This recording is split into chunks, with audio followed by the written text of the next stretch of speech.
ભરૂચના ઝઘડિયા જેઆઈડીસીમાં 10 વર્ષની સગીરા સાથે દુષ્કર્મની ઘટના બન્યા બાદ થોડાક દિવસ પહેલા વડોદરાની એસએસજી હોસ્પિટલમાં સગીરા સારવાર હેઠળ હતી ને તેનું કમનસીબે મૃત્યુ નીપજ્યું હતું। આ ઘટનાથી સમગ્ર ગુજરાતમાં ઘેરા પડઘા પડ્યા છે ને આજે સમગ્ર ગુજરાતભરમાં માંગ ઉઠી છે કે આરોપી સામે ફાંસીની કડક સજા કરવામાં આવે।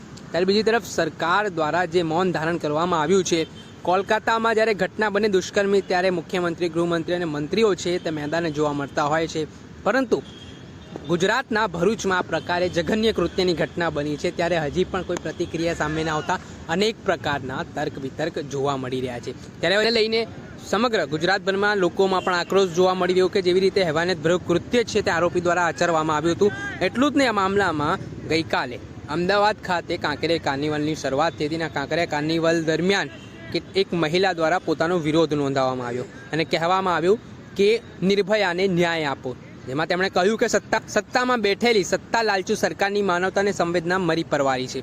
ગુજરાતના મુખ્યમંત્રી ગુજરાતની જનતાના નથી રહ્યા, ફક્ત ભાજપના જ મુખ્યમંત્રી બનીને મૌની બાબા બની ચૂક્યા છે, તે પ્રકારની વાત પણ હાલ જે વિરોધ કરનાર યુવતી છે તે કરી રહી છે। અને તેમનું કહેવું છે હાલ જે ધારાસભ્યોનો કાફલો ત્યાંથી નીકળી રહ્યો હતો, આ દરમિયાન આ યુવતી છે તેમના દ્વારા કાર અટકાવવામાં આવીને ત્યારબાદ કારની આગળ પોતાનો વિરોધ નોંધાવ્યો અને જે ભરૂચની ઝઘડિયામાં બનેલી ઘટનાથી પીડિતા સાથે જે બનાવ બન્યો છે તે સંદર્ભમાં નિર્ભયાને ન્યાય મળે તે પ્રકારની માંગ પણ કરી હતી। ત્યારે જે આ સમગ્ર ઘટનાક્રમ બન્યો છે તે વિડીયો પણ હાલ સોશિયલ મીડિયા ઉપર વાયરલ થઈ રહ્યો છે। એ લોકોમાં પણ એક આક્રોશ છે તે જોવા મળી રહ્યો છે।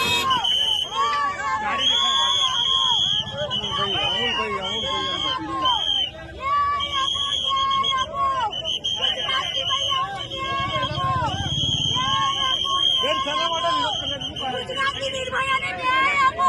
આજે આ ગુજરાતની અંદર નિર્ભયા સાથે જે થઈ રહ્યું છે દીકરીઓ સાથે, કેમ આ સરકાર બેરી બની છે, કેમ મજૂરી બની છે,